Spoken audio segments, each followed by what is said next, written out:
generational trauma is a concept that many people fail to recognize, but its presence looms like a shadow in many families, including my own. And so this cycle of abuse, it often has its roots deeply entrenched in the experiences and circumstances of those who came way, way before us, generations, hence the name generational trauma. And so recognizing this cyclical nature is pivotal in our collective endeavors to prevent history from repeating itself. So in my case, I grew up with a lot of mental, emotional, and physical abuse. This childhood abuse and trauma of mine had a profound effect on me throughout most of my life until I really started to undo a lot of the maladaptive coping mechanisms and bad habits that I kind of carried with me throughout my life up until that point.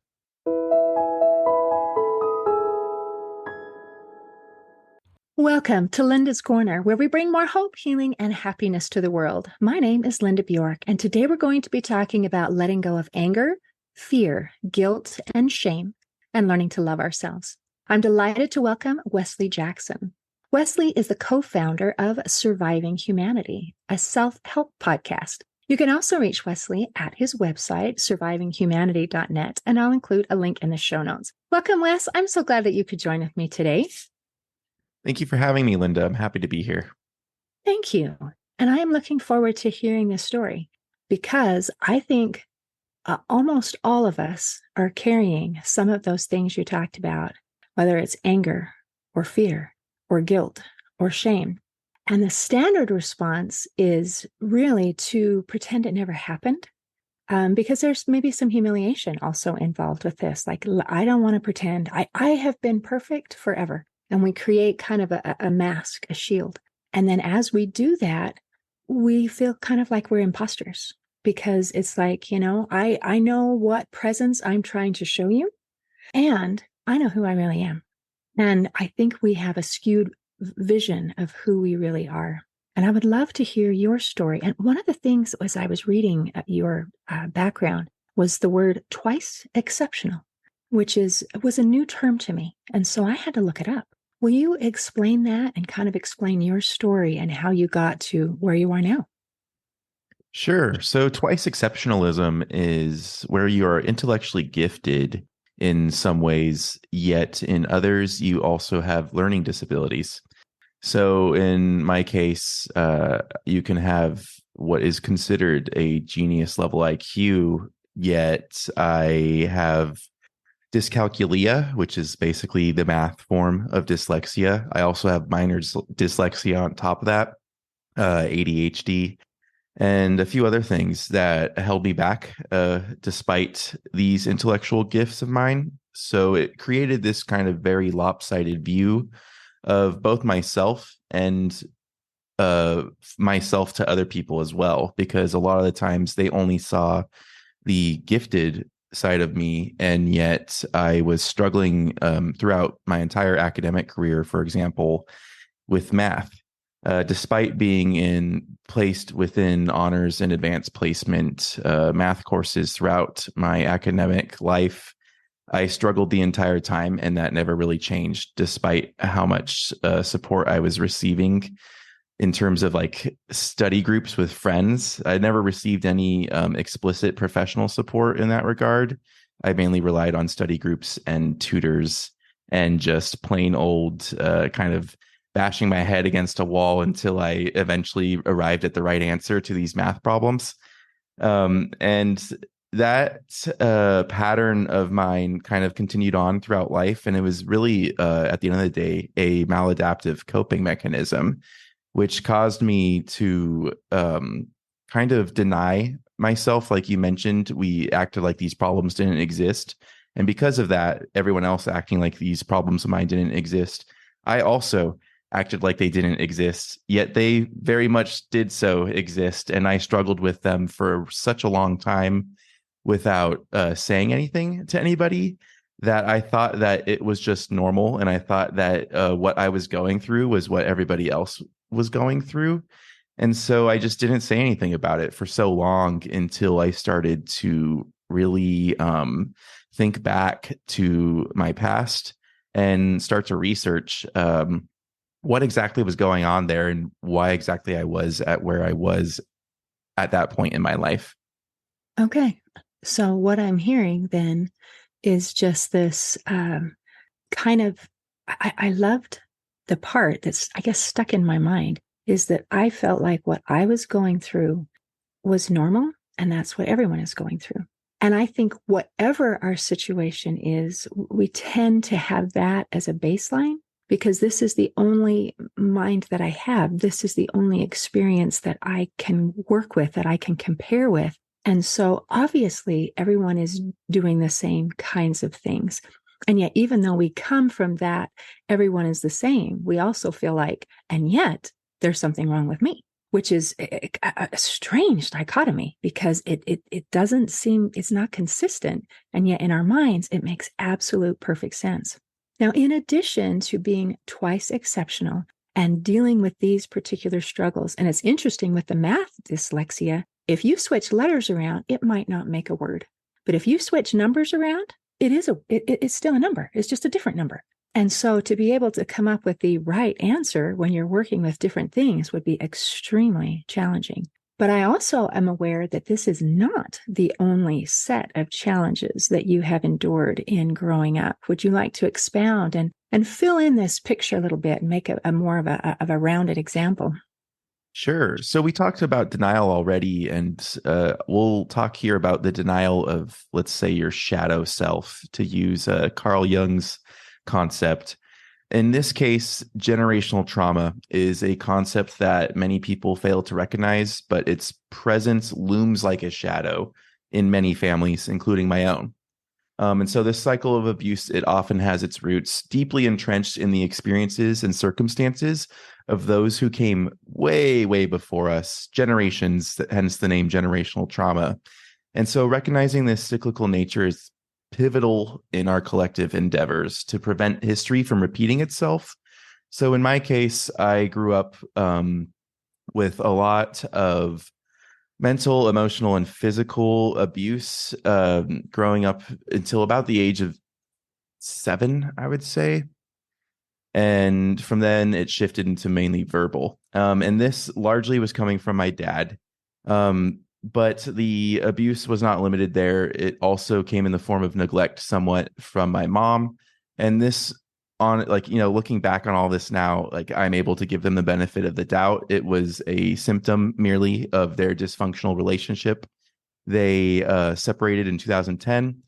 And this childhood abuse and trauma of mine had a profound effect on me throughout most of my life until I really started to undo a lot of the maladaptive coping mechanisms and bad habits that I kind of carried with me throughout my life up until that point. This was just a few years ago when I really started to undo all of this. And so what this kind of all looked like in a more kind of concrete sense was this feeling of not being safe, basically, especially when it came to expressing myself in any sort of way, especially if I expressed a need of any sort.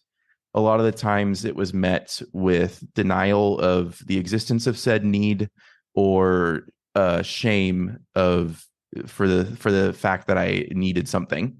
And so this I very quickly learned to basically kind of shut up and keep my head down as a result, and just get good grades and do well in school, and then everything will kind of be okay.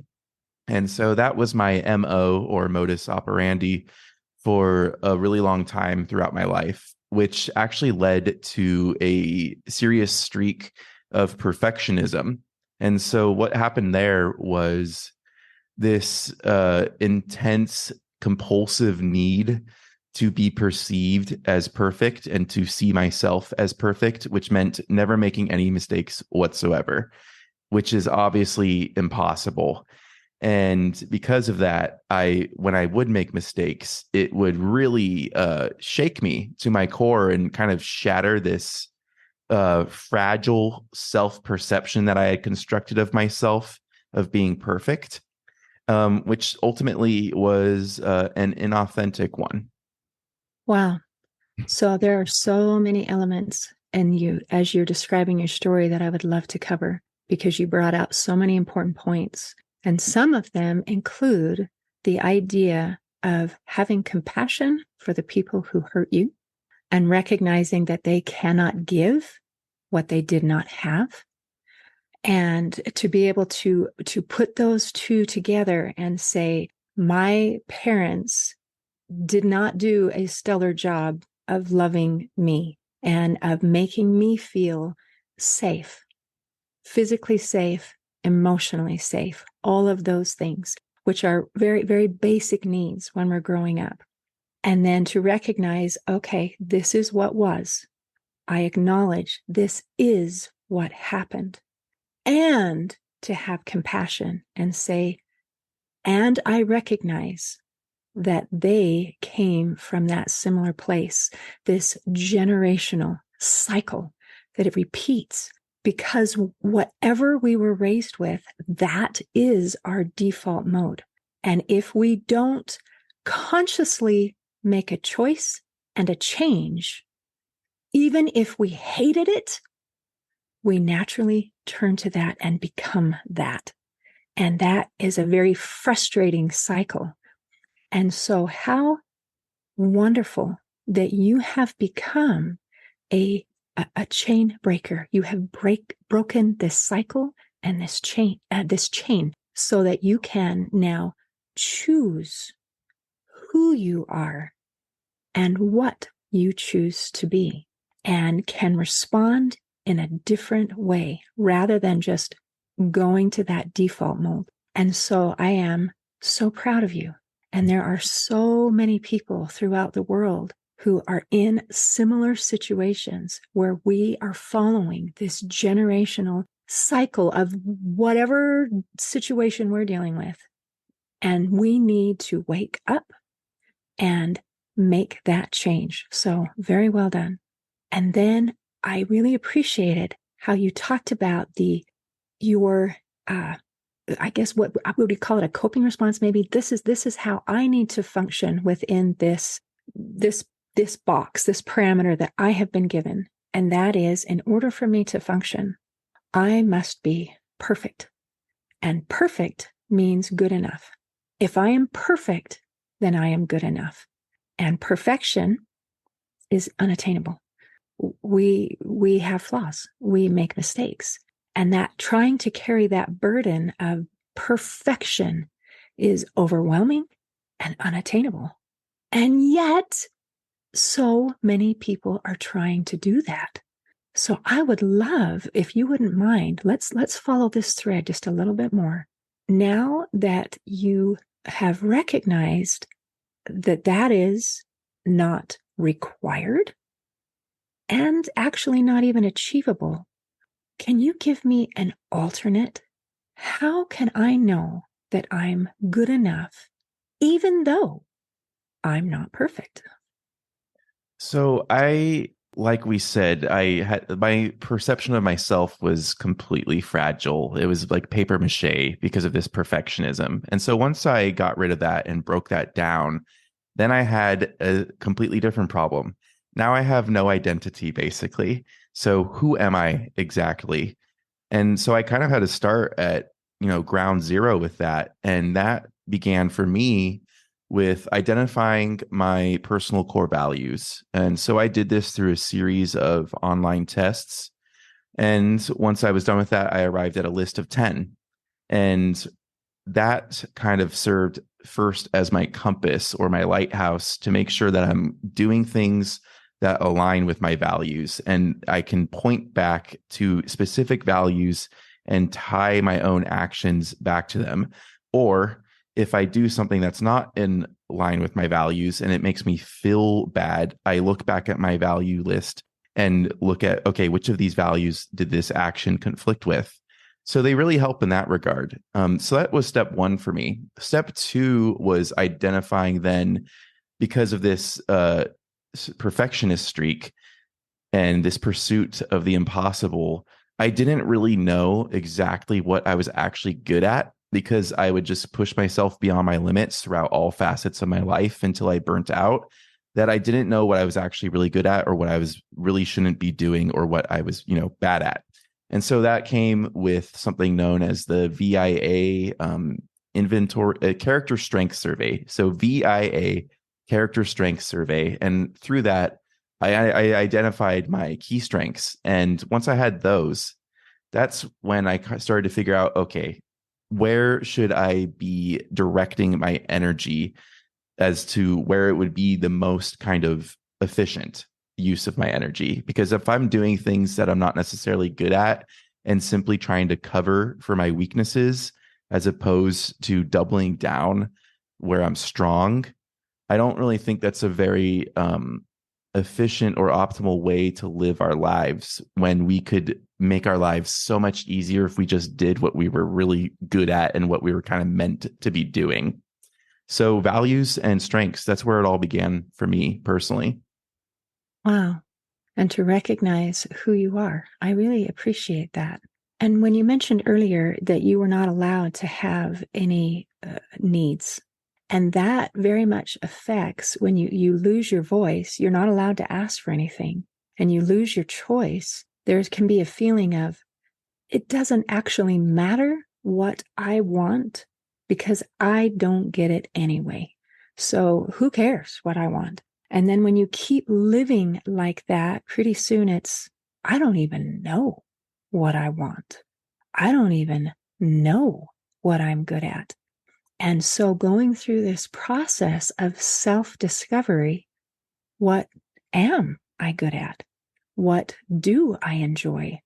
And I loved how when you put that together, you said, and things are easier.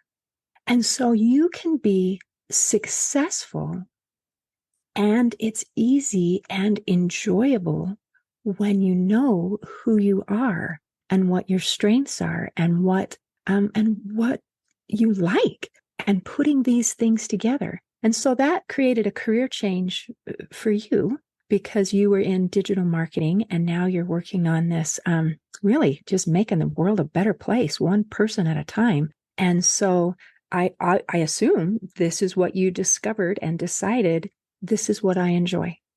And you know what? I'm good at it. And that is awesome, because when you're trying to make those changes and you're looking for someone to help you, it's nice to go to someone who's good at it, right? So I love that. Well, this whole thing is so beautiful. So I want to just go back for just a second and say, let's go to the norm. The norm is, I pretend that nothing ever happened, and I'm just going to continue to wear my mask. I'm just continue to feel like I'm an imposter. I'm going to continue to feel like a failure because it's easier. How would you respond to that kind of a thought process?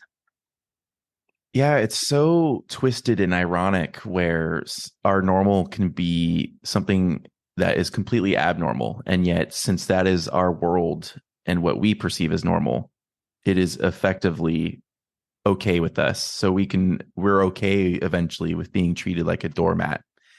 So, I mean, for example, in my case, I was labeled quite early on as like being troublesome when I was like a toddler, even. And this was like in preschool. And these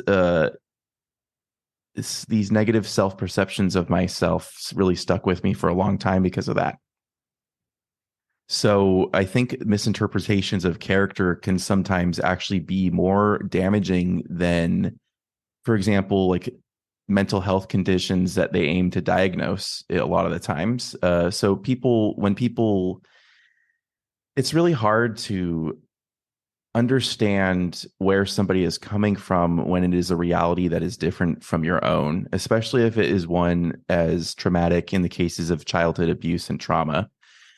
When that is somebody's life experience and that's all they really know, it greatly affects kind of every single thought that they have stemming from that, as well as every action that follows. And when we see this on the surface, it's very hard to understand at first. And thus, it's really hard for us to be compassionate, like you mentioned, towards these people that are going through these things, especially when all of us, we all work so hard already. We have very little time or energy at the end of the day to give towards others than other people other than ourselves a lot of the time. And so what it ends up doing is casting a lot of these people by the wayside and only furthering the problem, like you said, where it continues this cycle of denial. And I think you also touched on this again. It's important for people to speak up and acknowledge their authentic truths and lived experiences in these cases. Because if we continue to sweep everything under the rug, it's only going to perpetuate this problem till the end of time. And we will just continue to have generational cycles of abuse and trauma. And this will only really ever stop if enough people start to speak up about it and talk about it and start this societal dialogue, let's say. And that's why we're having this conversation today, to be able Exactly. to help raise awareness. So as we're talking, there'll be people who say, oh, that sounds so familiar. I felt like that. I have thought that. I have experienced that. And then to recognize, I'm not alone. And there's something I can do about it. Because we've talked about denial, which is a very, very basic way to do things. There is another pathway, and that is a victim mentality. And that is to stay in that place of, well, you know what? It doesn't matter what I want. It doesn't matter what I think, because I'm never going to get it. And I have no control over my life. Stuff just happens. And so I believe, again, it is not until I like to say, we do want to change. We do want to heal. I mean, everybody wants to be happy. We do. And we want to stay the same because there's comfort in our familiarity. This is what we know. And I think that we really can't change until we reach a tipping point. And the tipping point is when we want to change more than we want to stay the same. And you can tell when you've reached that point because you're willing to do something about it. And I appreciate that you have given some tools, some starting points for, okay, this is the step I took. I went online and I took a personality test and I discovered what my strengths and weaknesses are. So that is fantastic. You also have talked a little bit about our emotional well-being. And I know in your podcast, you talk about depression and anxiety and these kinds of things. How are these interrelated and how can we overcome those types of issues? So within my own personal case, it was this feeling of a lack of emotional safety. I mentioned how I didn't feel like I was able to express myself. And so that included my emotions. And what this led to, the end result of this, what it looked like was a kind of robotic approach to the way I expressed myself. And so I didn't really vary my tone very much. I didn't talk for very long lengths of time whatsoever. I never raised my hand in class, even if I knew the answer to questions. Things like that, these small little actions really kind of added up and compounded and snowballed over time in my life, where it led to, like you said, this tipping point where I realized how I was kind of stuck in a victim mentality of my own, this kind of negative self-fulfilling prophecy, self-sabotage sequence, let's call it, where I continued to think of myself not being capable of certain things or not being certain things. For example, I was so shy for most of my life because of all of this that I never once thought of myself as really being a public speaker or even being capable of that. And yet here I am today. I have lost count of the number of public speaking appearances that I've made. And this comes as a surprise to everyone, even myself, for a long time, because I misidentified and misinterpreted the idea of what an introvert was. And yet, which is, kind of yet another label of sorts, since this is a spectrum as well. People can be a certain percentage of extroverted and introverted. They're never one or just one or the other. And so what this all led to was a kind of moving beyond labels, pretty much, where I explore more of the intrinsic value of myself. And this started, like we said, with self-awareness and acknowledging my authentic truth and lived experience. And this was really the beginning of the entire healing process. Oh, that's fantastic. And you brought up, again, just such beautiful points. I love that you brought up and included the idea of self-fulfilling prophecy and self-sabotage.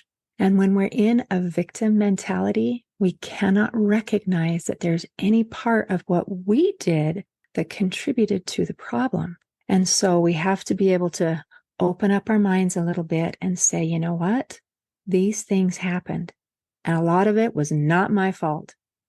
And dang, I can see here and here and here where my thoughts, my words, my expectations, my actions actually brought the things that I expected to come to pass. And so recognizing that gives us, it's a little scary at first, but it also empowers us to say, well, if I caused this, guess what? I'm the solution too. And that's a really big deal. I also loved when you talked about labels and moving beyond the labels. When you're going through this process of trying to discover ourselves, become self-aware, we are, in a sense, we're searching for what labels, what categories do I fit in? And yet, I believe that is a starting point to help us to wake up and to recognize, and that we don't stay in a box. We don't stay in a label. We don't, again, follow this self-fulfilling prophecy of, well, I am an introvert, so that means this, this, and this, because it means more. And so I appreciate having the labels to help point, but I don't ever like it as a ceiling. I like that. That's a really good distinction right there.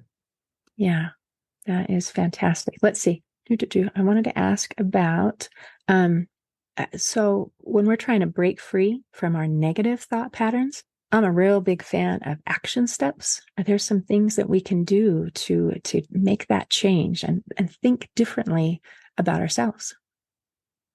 Here's the big one that I almost say to on every podcast, it seems nowadays. It's a concept from NLP, which is neuro linguistic programming. And this is known as the greatest hits list. So what happens a lot of the time when you have negative self-talk and negative thought patterns, it's the result of a lack of belief in yourself, which is basically a lack of self-confidence. And so in order to counteract that, we create what is known as a greatest hits list. And this can take the form of, a note in, your phone, Google Keep, a post-it note, anything that is easily referred to on a frequent basis. Do that, pretty much, whatever works for you. And so what you do is you write down every single accomplishment of yours, no matter how small it is, in a list, and you refer back to it in times where you find yourself to not believe in yourself or thinking that you can't do something, or you're just feeling overwhelmed and like you can't do the tasks that are set before you. And so I might be jumping the gun here a little bit with that. So I'll add one more thing to this toolkit, which a lot of people already mention.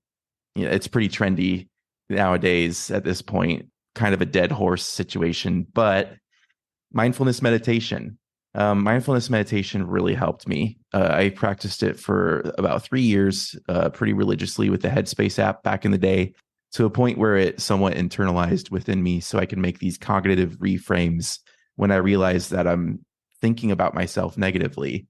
And that made a lot more things possible. So I combined that with a practice of gratitude that I had also cultivated during that same time.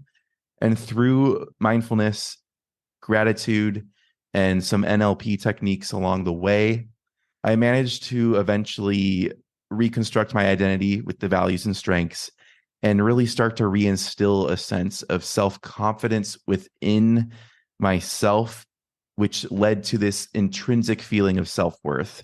So I was no longer seeking external validation in all these different shapes and forms. I became a lot more settled within my own skin and a lot more comfortable with who I am rather than being ashamed of it, which was how I felt for most of my life growing up. And so these steps combined together were monumental and integral to my transformation. That is fantastic. And as you talked before, a starting point was using these kind of external tests, sort of, and then to follow up with, okay, who am I? It was personal experiences, personal successes. And I think that matters. We're working toward, who do I want to like? Who do I want to have confidence in? It's me.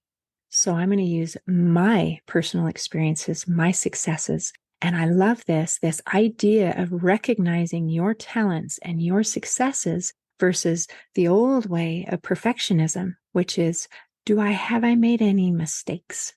And there's another way to look at this on the continuum of where I am, where I started, where I want to be, this perfection, that space between where I am and where I want to be. There's a gap. And when we focus on that gap, oh man, it just makes us feel yucky and worthless. And we forget to look at the other side of the continuum, that there was a starting point and where I am now. And that is my gain. My gain. And I've done things and I've accomplished things. And if we look and focus on that side of things, then our confidence can grow. And I think that is a beautiful, wonderful thing to bring up. And I appreciate you brought up gratitude and mindfulness, all of these different tools, all of these things, putting them together to create. And it's really cool because it's not just finding ourselves. I'm not out finding myself. I am creating myself. And that makes a difference because, again, there's more power in that sort of an idea. Wes, this has been amazing. Is there anything else that you want to make sure that we cover before we close today? I don't think so. I just want to say I really love the way you spin those words. They're so great. We're not finding ourselves, we're creating ourselves. You're so right, Linda. Oh, thank you, Wes. I appreciate you visiting with me today. Thank you.